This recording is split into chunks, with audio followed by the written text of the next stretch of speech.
देश मेरे तेरी शान पे सदके, कोई धन है क्या तेरी धूल से बढ़ के। तेरी धूप से रोशन, तेरी हवा पे जिंदा, तू बाग है मेरा, मैं तेरा परिंदा। है अर्ज़ ये दीवाने की, जहाँ भोर सुहानी देखी, एक रोज वही मेरी शाम हो। कभी याद करे जो जमाना, माटी पे मर मिट जाना, जिक्र में शामिल मेरा नाम हो। ओ देश मेरे तेरी शान पे सदके, कोई धन है क्या तेरी धूल से बढ़ के। तेरी धूप से रोशन, तेरी हवा पे जिंदा, तू बाग है मेरा, मैं तेरा परिंदा।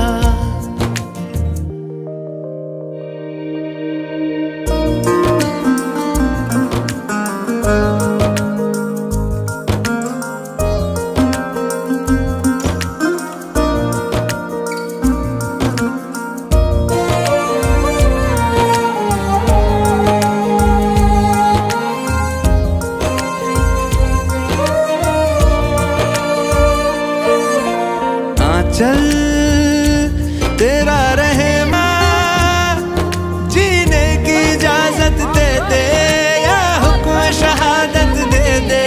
मंजूर हमें जो भी तू चुने, रेशम का हो मधुशाला, या कफन सिपाही वाला, ओढ़ेंगे हम जो भी तू बुने। ओ देश मेरे तेरी शान पे सदके, कोई धन है क्या तेरी धूल से बढ़ के। तेरी धूप से रोशन, तेरी हवा पे जिंदा, तू बाग है मेरा, मैं तेरा परिंदा।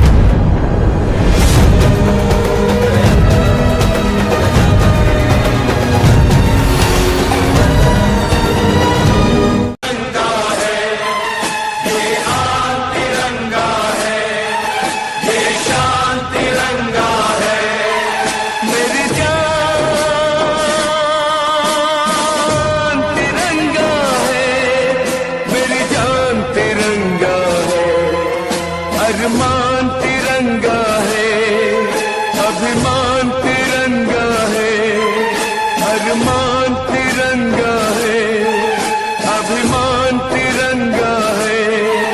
मेरी जान तिरंगा है, मेरी जान तिरंगा है, ये आन तिरंगा है, ये शान तिरंगा है।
हमसे आते हैं, हमें डराते हैं, चिट्ठी आती है, पूछे जाती है कि घर कब आओगे, कि घर कब आओगे, देखो कब आओगे, कि तुम मेरे घर जरा से आना।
विराट का नजराना।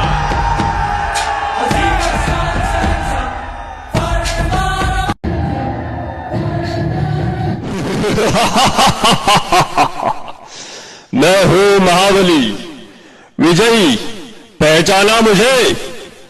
मैं हूं व्यसनराज। आज कोई भी ऐसा व्यक्ति नहीं जो मुझे न जानता हो।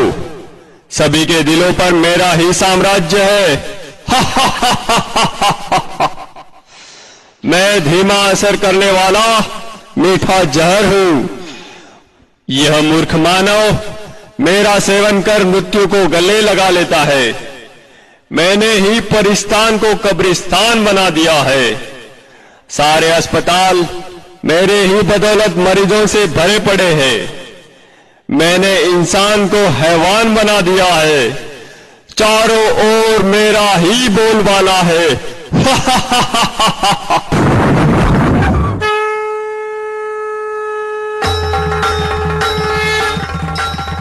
हे क्रूरदानो, कमजोर मानव को अपने वश में करके तू गुर्रा रहा है। तेरे राज्य का अब अंत आ चुका है। तेरे पापों की अब अति हो चुकी है। अति के बाद अब तेरा अंत निश्चित है। अरे नादान बालिके, तू नहीं जानती, लोग मुझे जान से भी ज्यादा प्यार करते हैं। मेरे न मिलने पर वह बेचैन हो जाते हैं। पान, शराब, तंबाकू, सिगरेट, ड्रग्स, ये सब मेरे ही साथी है। मेरे साथियों, बता दो इसे, हमारा राज्य कैसे चल रहा है?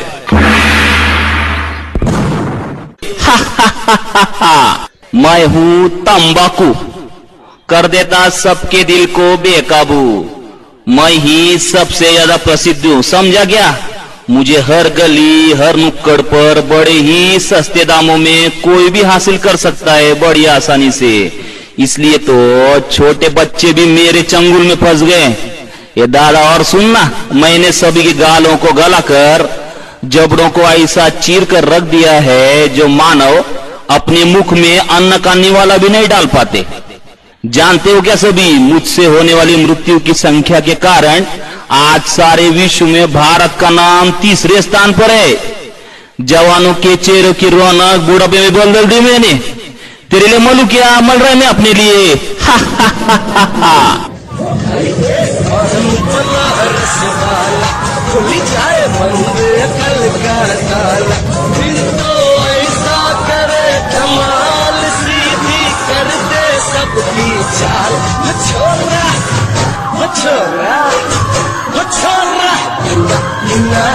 मैं हूँ पान, मैं कोई पान नहीं हूँ, ले लेता हूँ सबकी जान।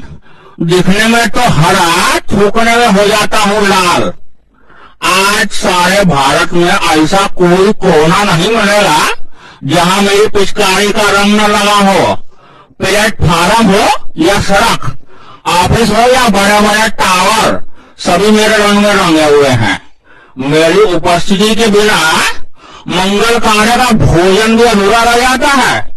मैंने सभी के मोती जैसे चमकने वाले दांतों को खून जैसा लाल करके मसूरों को सड़ाकर पूरी तरह से रख दिया है।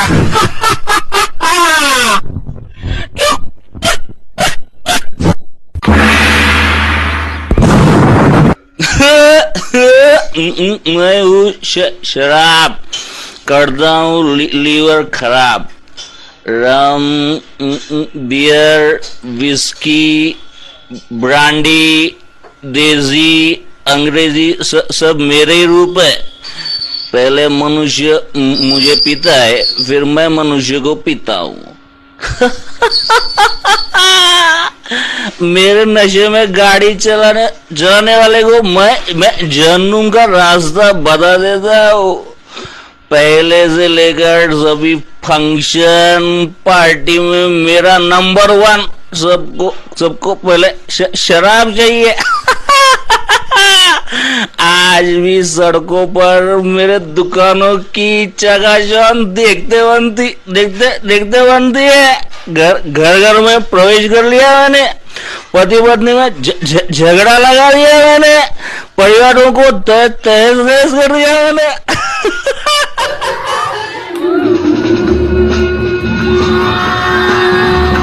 मिट जाए बोलो सुबह शाम, हरे कृष्ण हरे राम।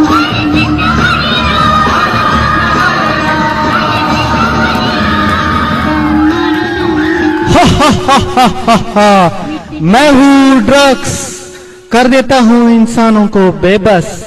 हीरोइन, ब्राउन शुगर, ये मेरे ही नाम है।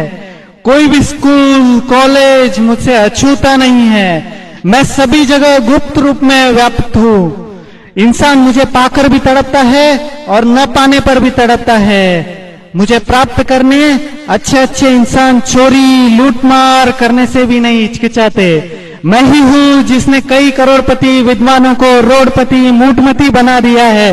हा हा हा हा हा हा हा हा हा हा। मैं हूँ सी सिगरेट, दिखा देता हूँ मौत का गेट। 1.5 इंच की जबान आज हमारी गुलाम है।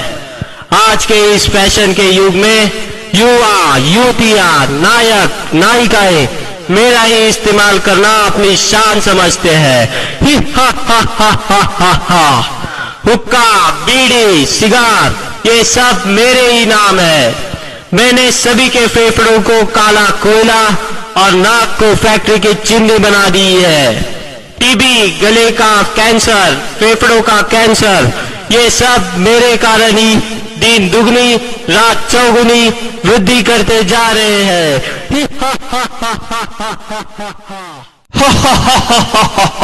सुन लिया तूने? मैं सर्वज्ञ हूँ, मुझे विजय का वरदान प्राप्त है। चाहकर भी मुझसे कोई नहीं छूट सकता। हे धूर्त, ये तेरा भ्रम है। तू नहीं जानता सर्वशक्तिवान पतित पावन हम सभी के प्रभु पिता, जिसे कोई अल्लाह तो कोई ईश्वर या गॉड नाम से पुकारते हैं, वे स्वयं इस धरती पर अवतरित होकर अविनाशी रुद्र ज्ञान यज्ञ की रचना कर चुके हैं, जिसमें साधारण नर नारी अपने आसुरी वृत्तियों की आहुति देकर राजयोग के अभ्यास द्वारा पुनः श्री लक्ष्मी और श्री नारायण के राज्य में चलने के योग्य बन रहे हैं। हे व्यसनराज, अब सावधान। ईश्वरीय शक्ति के आगे तेरी सारी शक्तियां खत्म होने वाली है। अब तेरा अंत निश्चित है, निश्चित है।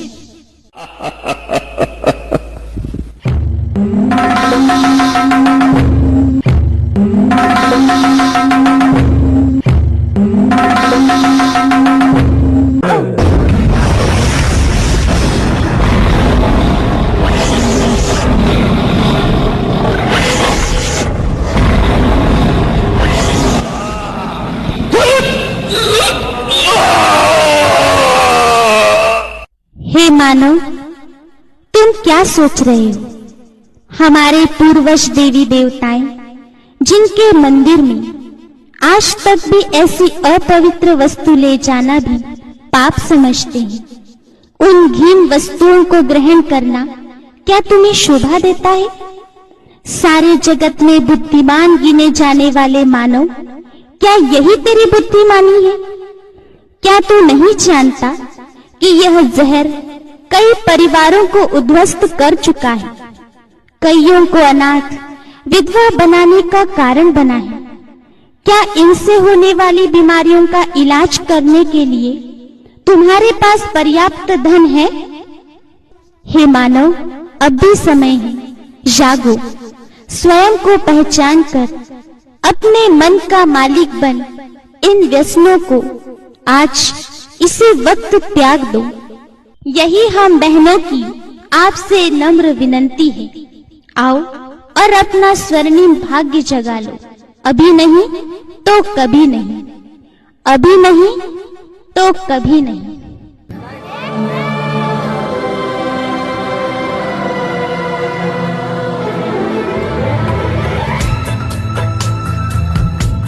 अवतरित होकर भाग्य विधाता भाग्य हमारे जगा रहा। अवतरित होकर भाग्य विधाता भाग्य हमारे जगा रहा।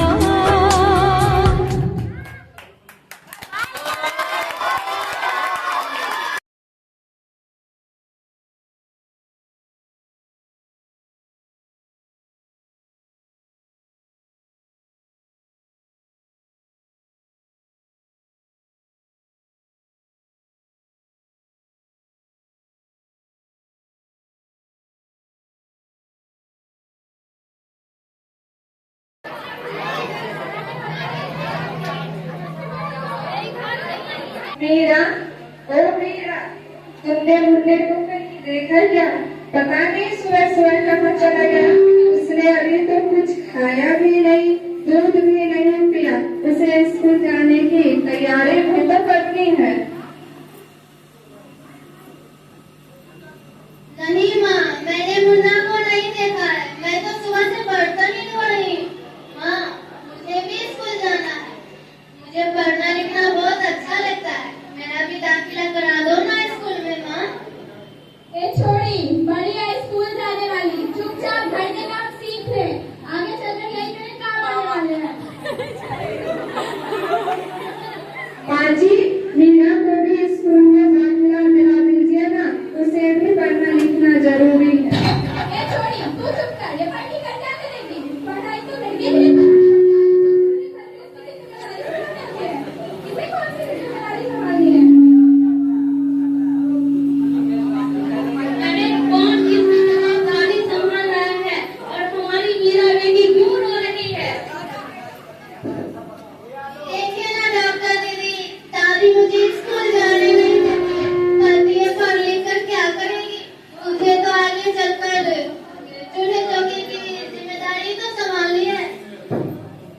क्या माँ जी, आपको ऐसा क्यों लगता है? क्या आपको नहीं लगता कि हम बेटियां भी पढ़े आगे बढ़े? आज की समाज की बात कर रहे हैं, हम 21वीं सदी में जी रहे हैं। आज ही मैं टीचर दीदी से दाखिला स्कूल में करा लूंगी। हाँ, मैं यहाँ इसलिए आई थी कि मुझे को पोलियो रोग दिया ही नहीं, इसके जगह जगह कैंप लगे। अच्छा हुआ डॉक्टर दीदी आप आ गई। अब आप मुन्ने को पोलियो ड्रॉप भी दे दीजिएगा और मैं इसे स्कूल भी छोड़ आऊंगी। अच्छा मीरा, अब तुम रोना नहीं, तुम बहुत अच्छी डॉक्टर बनो।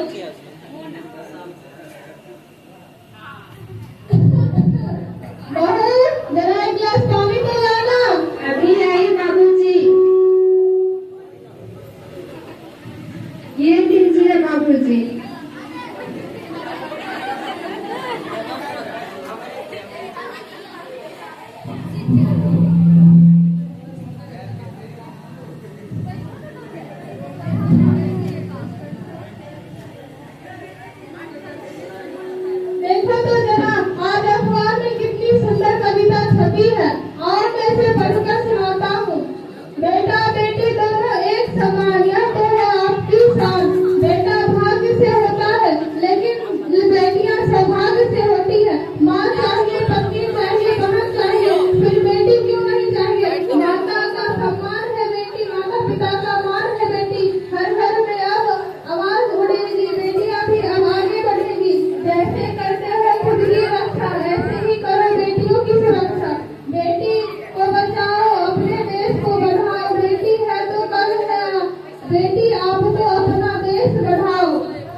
वीडियो खराब हो जाता है।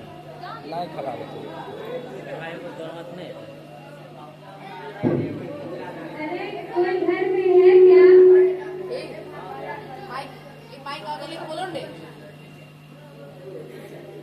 आइए आइए टीचर दीदी, हम आप ही का इंतजार कर रहे थे।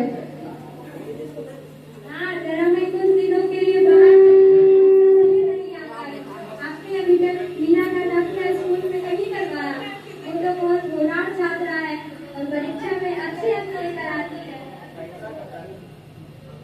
हाँ मैं भी तो यही चाहती हूँ कि मेरा स्कूल जाए, तुम पढ़े लिखे और आगे बढ़े, पर मेरा यहाँ सुनता खूब पढ़ा बेटी को और बाहर भेजो। जब कुछ ऊंच नीच हो जाएगी ना तो मुझ वाली की जगह नहीं मिलेगी।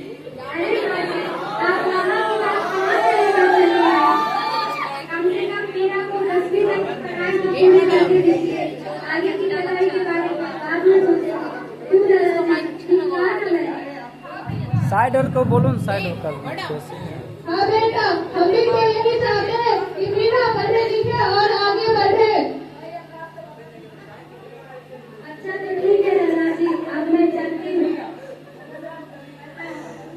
प्रणाम प्रणाम। अच्छा टीचर दीदी, अब आप मीरा को कल से स्कूल ले जाने की तैयारी कीजिए। हाँ कल मैं मीरा को लेने के लिए आऊंगी, उसे तैयार रखिएगा। क्यों दादाजी, सही कहा ना मैंने? हाँ बेटा, तूने सही कहा। मैं भी तो यही चाहती हूँ कि मीरा पढ़े लिखे और आगे बढ़े।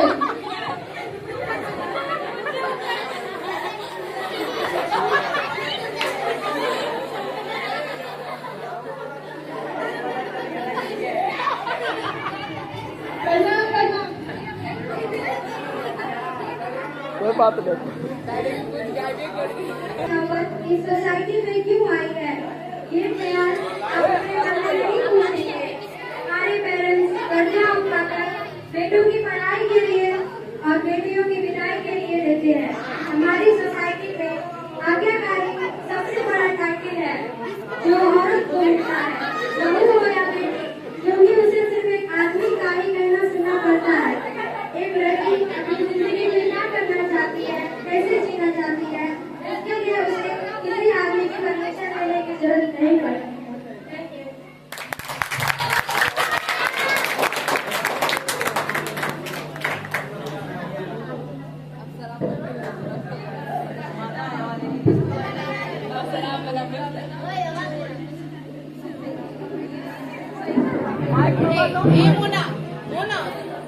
वो माइक ये माइक कोई हंसी, कोई मस्ती, कोई चाट पे मरता है, कोई नफरत, कोई मोहब्बत, कोई लगाव पे मरता है। ये मुल्क है उन दीवानों का, यहाँ हर बंदा अपना हिंदुस्तान से मरता है।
विद्यालय जा रहा हूँ। नहीं सुरू, आज से तुझे वो वाले विद्यालय में जाने की कोई जरूरत नहीं है। क्या हुआ माँ?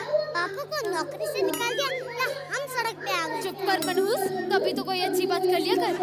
बेटा हम तेरा नाम इस स्कूल से कटवा कर इंटरनेशनल स्कूल में लिखवा रहे हैं। इंटरनेशनल स्कूल में लिखवा रहे हैं। आपको पता है फीस कितनी है? सोसाइटी के टॉन्ट्स पता है कितने हैं? सबके बच्चे इंटरनेशनल स्कूल में पढ़ते हैं। स्कूल में भी तो अच्छा ही पढ़ रहा हूँ। क्या तू बेटा जिंदगी भर नमस्ते पिताजी बोलेगा? बेटा मैं एक बार तेरे मुंह से व्हाट्स अप डैड सुनना चाहती हूँ, वो भी अंग्रेजी एक्सेंट में, एटीट्यूड से। चल चल चल बेटा, इंटरनेशनल स्कूल तेरा इंतजार कर रहा होगा।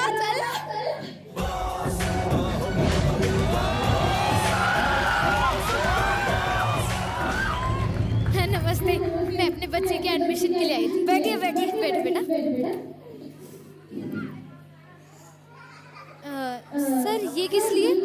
देखिए, जब तक आप फीस नहीं पे करती तब तक आपका बच्चा स्कूल में कुछ नहीं कर सकता। अच्छा मैडम, तब तक आप अपना क्रेडिट कार्ड निकालिए, मैं अपने स्कूल का मेन्यू कार्ड निकालता हूँ। Menu card? स्कूल है या होटल? एक्सक्यूज मी, होटल से ज्यादा फैसिलिटीज है हमारे स्कूल में। ये देखिए, हॉर्स राइडिंग है, स्विमिंग पूल है, सारी एसी रूम है, ये है वो है। और पढ़ाई? वो तो कोचिंग क्लासेस में पढ़ लेगा ना। चलो कुछ फॉर्मेलिटीज पूरी कर लेते हैं। जी सर। वैसे आपके बच्चे का नाम क्या है? जी सुरेश मारतंडेड़े। व्हाट है sir? Martandede. No not at all. देखिए, कुछ ऐसा नाम होना चाहिए कि अटेंडेंस के वक्त जब आपके बच्चे का नाम पुकारा जाए तो टीचर तक अपने सीट से उठना चाहिए। आज से आपके बच्चे का नाम होगा Suresh Oberoi.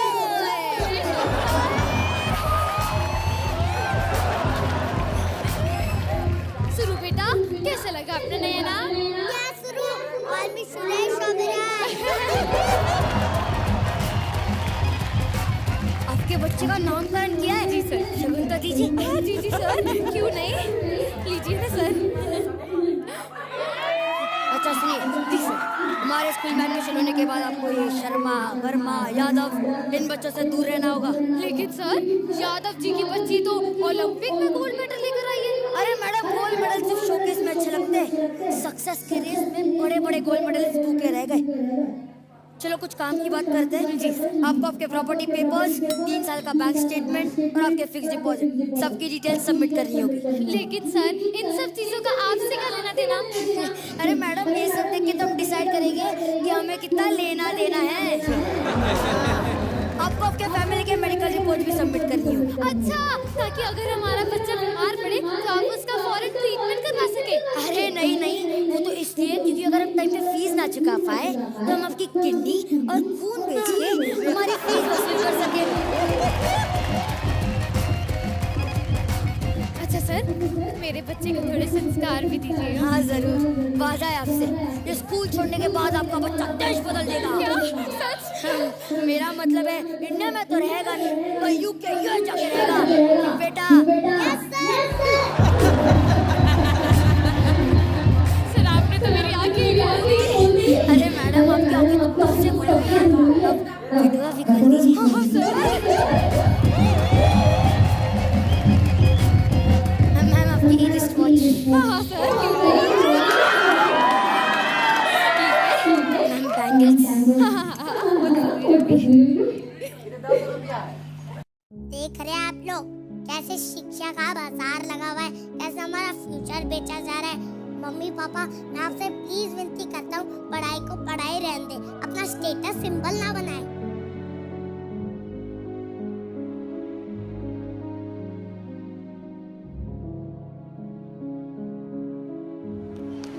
What an eye-opening act it was. This message should be spread all over the world कि शिक्षा व्यापार नहीं अधिकार है जो हर बच्चे को समान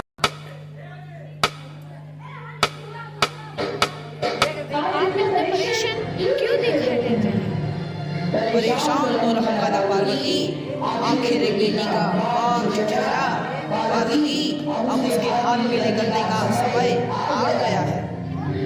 हमारी आनंदी तो अभी सिर्फ 2 साल की है, अभी तो उसके पढ़ने लिखने और खेलने कूदने के दिन हैं। देख पार्वती, लड़कियां पराया धन होती है और जितना जल्दी इन्हें घर से निकाल दे उतना अच्छा है। कल से आनंद की पढ़ाई लिखाई पर बाबू इसमें मेरी क्या गलती है? आप मुझे पढ़ाई करने क्यों नहीं देते? तेरी गलती है कि तू एक लड़की है, लड़का होती तो क्या बाबू? लड़का होती तो क्या? लड़की ज्यादा जबान न चला, नहीं तो जबान अलग से खींचकर बाहर निकाल दूंगा।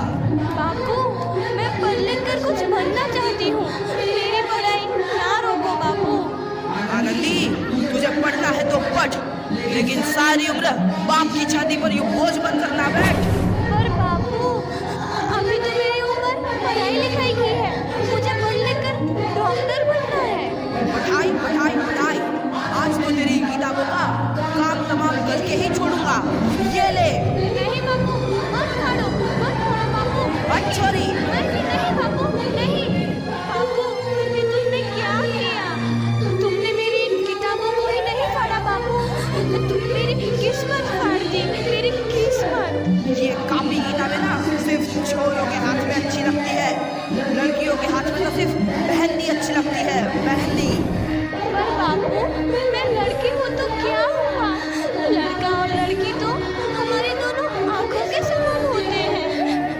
चुप कर आनंदी, और यह एहसान मान कि अब तक जिंदा है तू।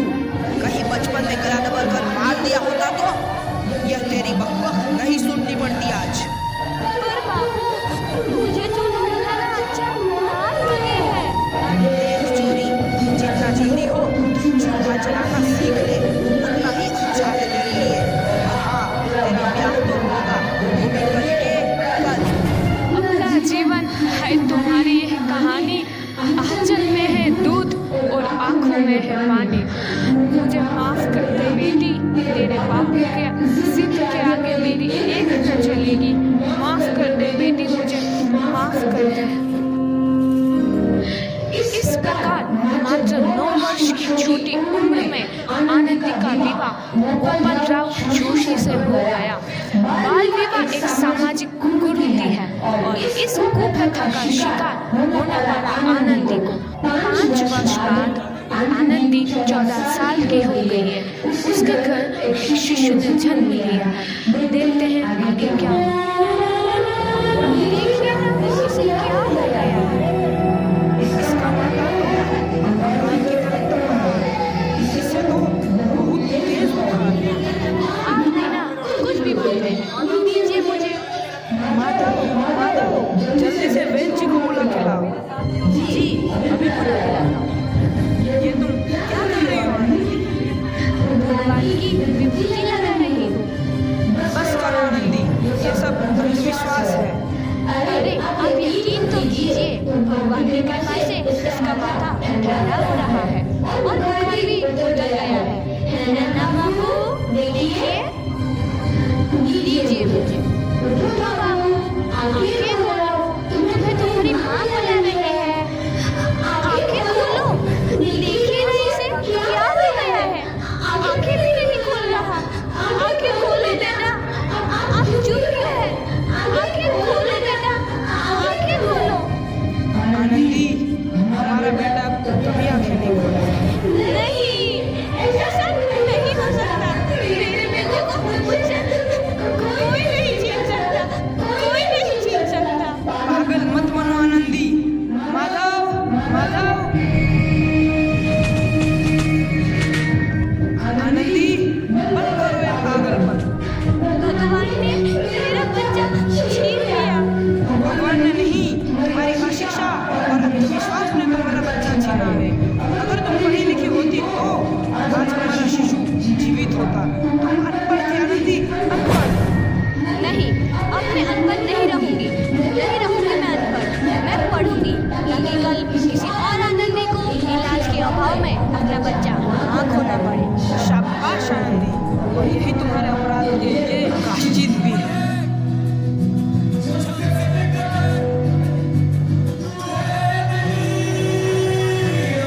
आनंदी तुम्हारी 12वीं का परिणाम आ गया है। तुमने पूरे कॉलेज में प्रथम स्थान अर्जित किया है। आनंदी तुम्हारी मेहनत फल गई है। तुम्हें शिक्षा वृत्ति मिली है।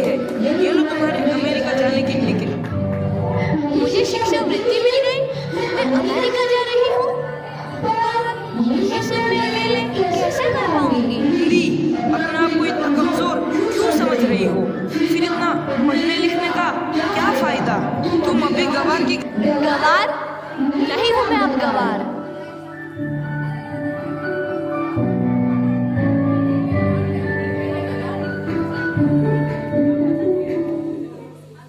तो इस प्रकार 7 अप्रैल 1883 को आनंदी अमेरिका के पेंसिल्वेनिया के लिए रवाना हुई और 3 साल बाद उन्होंने डॉक्टर ऑफ मेडिसिन की उपाधि प्राप्त कर ली। इधर आनंदी के पिता की तबीयत बहुत खराब है। आगे क्या होता है देखते हैं। लगता है अब मेरे जाने का समय आ चुका है। मैं नहीं बचूंगा।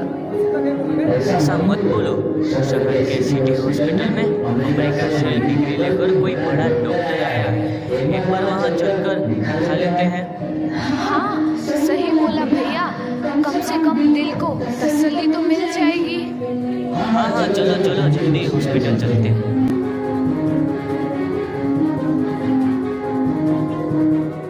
इस मरीज की हालत तो बहुत ही खराब है। कोई चमत्कार ही इसे बचा सकता है। ऐसा मत बोलो भाई, डॉक्टर साहब कब तक आ जाएंगे? लो आ गई डॉक्टर मैडम। डॉक्टर मैडम जल्दी देखिए, मरीज की हालत बहुत ही खराब है।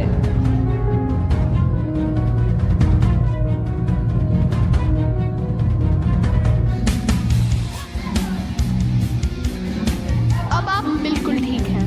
मौत के मुंह से आपको बचाया है डॉक्टर मैडम ने।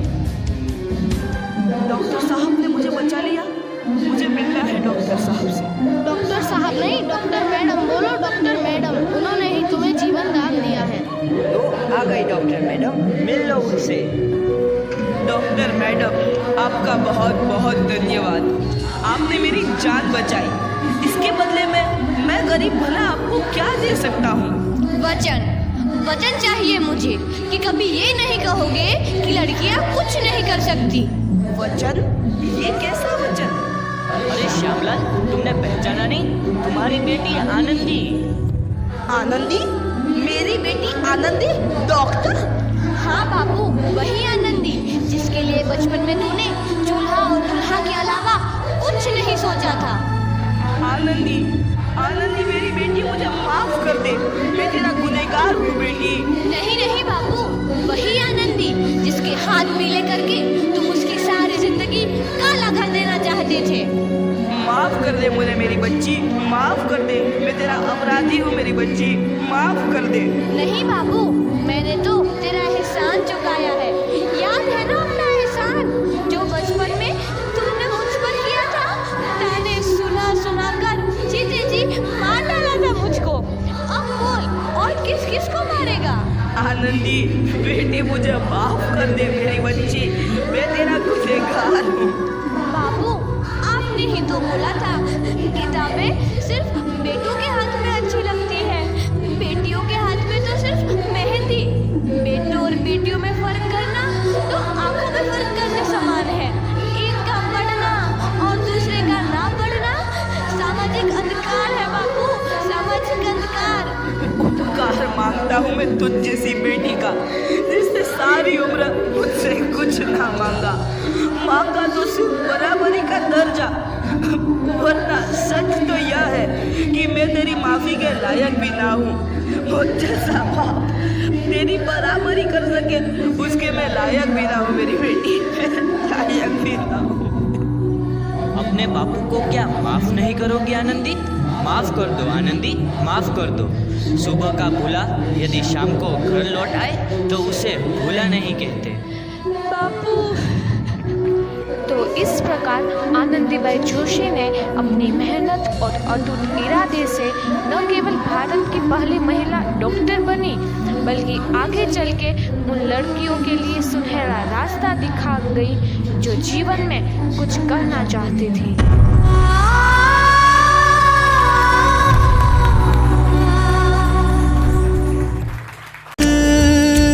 तेरा रहे माँ रंग बिरंगा ऊंचा आसमां से तेरा तिरंगा जीने की इजाजत दे दे या हुक्म शहादत दे दे, मंजूर हमें जो भी तू चुने रे